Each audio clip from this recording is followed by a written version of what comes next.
Hello, students. So, have you ever thought when a person lifts an object, that person bends in the opposite direction, right? कभी ऐसा सोचा है कि जैसे if you are just picking up a pile of books, right? अगर ऐसे ढेर सारी books आप उठाते हो सामने से, तो क्या करते हो? पीछे की तरफ आप just opposite direction. So you're lifting in from the front side, so your upper half of the body leans backward. पीछे की तरफ थोड़ा bend हो जाते हो. Similarly, when a person lifts a bucket of water, आपने भी किया होगा, मैंने भी किया है. तो आप क्या करते हो, अगर राइट हैंड से बकेट उठा रहे हो तो आप लेफ्ट साइड में थोड़ा सा ऐसे इंक्लाइन हो जाते हो, राइट? इतना नहीं. So through this video I am going to explain why. आप समझ सकते हो. अब तो आपके एग्जाम में असर्शन रीजन से भी क्वेश्चन आता है, तो it can be asked in a form of assertion region, right?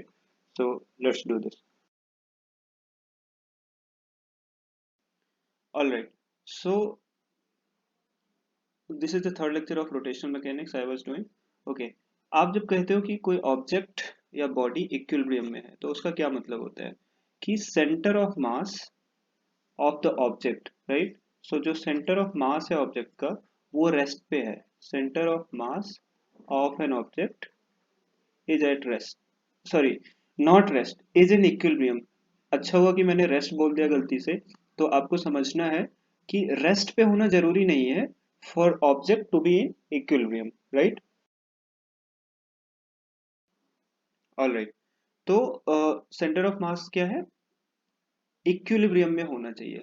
Okay. उसके लिए कंडीशन क्या है? एफ नेट, जो नेट एक्सटर्नल फोर्स उस पर एक्ट कर रहा हो ऑब्जेक्ट पे, that should be zero, right? Then you normally say कि object is in equilibrium, right? Second point, what is rotational equilibrium? So rotational equilibrium के केस में जो नेट नेट टॉर्क जो है, that should be zero on any body और any object. ठीक है, object पे अगर नेट टॉर्क जीरो है तो आप कहते हो body is in rotational equilibrium. ठीक है. So if both conditions satisfy, then body can be in complete equilibrium. तो जो net force होता है, this should be zero in every direction. ठीक है. और जो net torque होगा, it should be zero about any line. ठीक है, in the object or passing through the object like that. ठीक है. Now let's assume you have this body, solid body. Okay. So you have some object or body, and this is the x axis and this is y axis. So this is the planar object, right? Let's say planar object. कोई plane, इस plane, इसका जो plane है object का, वो x Y plane में है और इस पे कई सारे फोर्स लग रहे हैं. लेट्स से F1, यहाँ पे एक फोर्स लगा दो F2, ठीक है, यहाँ पे एक लगा दो F3, और एक फोर्स इसके पैरेलल भी लगा सकते हो, let's say F4, right? And let's see whether this object is in equilibrium और नॉट.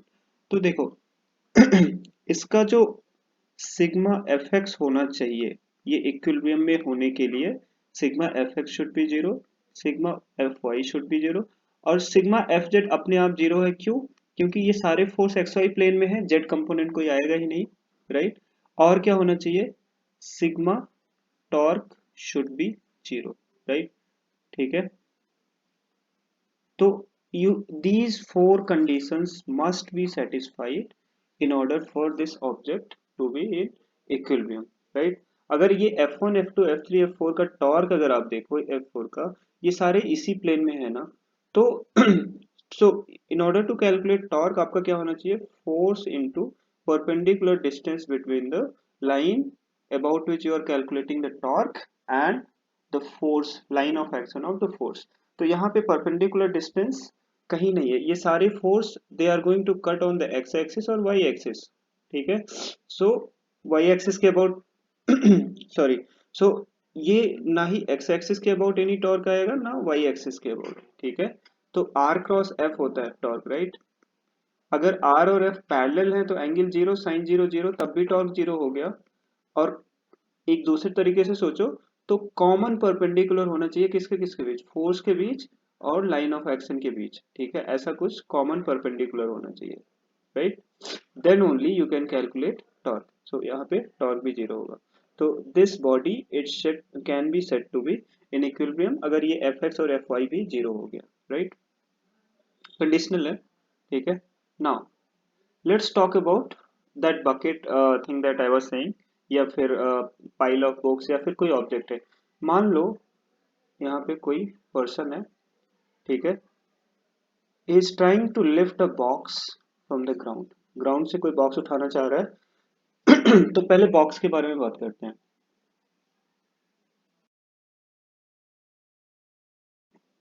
ये बॉक्स इक्विलिब्रियम में कब होगा? जब line passing through the centre of mass, okay, should intersect the area, contact area, ठीक है। अगर ऐसा होता है, ये कॉन्टैक्ट एरिया है बॉक्स का, ठीक है। So this is the line passing through the center of mass that must intersect the contact area. उससे क्या होगा, जो contact force होगा, right? That contact force और ये center of mass से पास होने वाली line, they will intersect and there will not be any torque generated, ठीक है। अगर यही center of mass कहीं यहाँ से पास हो रहा है, ठीक है, और contact force इधर लग रहा है, then there can be some torque और ये body object equilibrium में नहीं होगा। तो similarly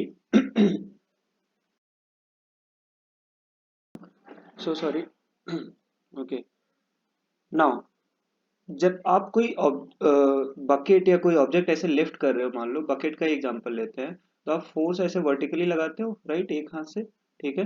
एंड देन बकेट का जो सेंटर ऑफ मास होगा that must be in line with that force, ठीक है। तभी यहाँ पे कोई टॉर्क नहीं आ पाएगा, राइट। अगर मान लो ये सेंटर ऑफ मास है, इधर से फोर्स लगा लिए किसी एंगल पे, तो यहाँ से एक टॉर्क आ गया ना, bucket will not be in equilibrium. तो आप अपने आप को मैनेज करते हो। So this person has to tilt, right, okay, I am so sorry अगर मैंने ये सही से बना नहीं है, ठीक है। तो you have to tilt yourself in opposite direction for line passing through the center of mass to pass through in the same line as that of force you are applying। तो जैसे ही जो फोर्स आप apply कर रहे हो वो और centre of mass they should be in line. तो आपका ऑप्शन असर्शन रीजन में ऐसा हो सकता है कि अ पर्सन टिल्ट्स बिकॉज, ऐसे करके कई सारे, या तो चार ऑप्शन दे दिया या फिर असर्शन रीजन में कुछ कुछ बना दिया, ठीक है। Now, you will understand one more thing here. So, types of equilibrium, मान लो equilibrium तो है, ठीक है, और उसका क्या क्या टाइप हो सकता है, राइट। तो there are three types of equilibrium. पहला स्टेबल। सो स्टेबल इक्विलिब्रियम में आप ये होता है, मान लो कोई आप यहाँ स्फीयर फ्रिक्शनलेस है, ठीक है, यहाँ से स्फीयर है, इसको आप थोड़ा सा इधर डिस्प्लेस करते हो, थोड़ा सा इधर डिस्प्लेस करते हो, किधर भी करो, अगर ये कॉन्वेक्स शेप है इधर, ठीक है, ये कॉन्वेक्स है, राइट, तो यहाँ पे ये फिर से अपनी ओरिजिनल पोजीशन में आ जाएगा। That means if you are displacing an object which is in stable equilibrium, that is going to come to its original position again in equilibrium itself, तो वो equilibrium में ही रहेगा, सॉरी, ओके। सो यहाँ पे अगर इक्विलिब्रियम में है तो ओरिजिनल स्टेट में आ जाएगा, राइट, अगर इक्विलिब्रियम है तो इक्विलिब्रियम में आ जाएगा, प्रोबेबली रहेगा ये, ओके। नाउ अनस्टेबल इक्विलिब्रियम वो होता है जैसे यहाँ पे कोई स्फीयर है, तो ये अगर डिस्प्लेस करोगे तो it will never come to its original state, original position, right. और एक और है न्यूट्रल। न्यूट्रल में आप क्या करते हो, ये एक स्फीयर है, मान लो ये प्लेन सरफेस पे आप इसको डिस्प्लेस करते हो, तो it will reach to a new position और वहां पे इक्विलिब्रियम में रहेगा, ठीक है। और स्टेबल में पूरे ओरिजिनल पोजीशन में आ जाएगा फिर से स्टेबल इक्विलिब्रियम में, और अनस्टेबल में it will never come. Now centre of mass in case of stable equilibrium, this is also assertion reason और मल्टीपल चॉइस क्वेश्चन बन सकता है यहाँ से, कि सेंटर ऑफ मास राइज करेगा इस ऑब्जेक्ट का जब आप डिस्प्लेस करते हो, या फॉल करेगा। तो स्टेबल के केस में जब आप इधर करते हो तो आप देख सकते हो इसका सेंटर ऑफ मास क्या हो रहा है, राइज कर रहा है, ठीक है। इसका centre of mass from the ground it is rising, और इसके केस में it will fall. So centre of mass will fall actually not the ground के रिस्पेक्ट में, इसी ऑब्जेक्ट के रिस्पेक्ट में, ये आपको ध्यान रखना है। यहाँ स्फीयर के केस में आपको नहीं विजुलाइज होगा, but if it is some standard geometry you can say, और आप सोचना बैठ के कैसे ये राइज और फॉल हो रहा है। I can not tell you in this video, I was suppose to make a short video, right.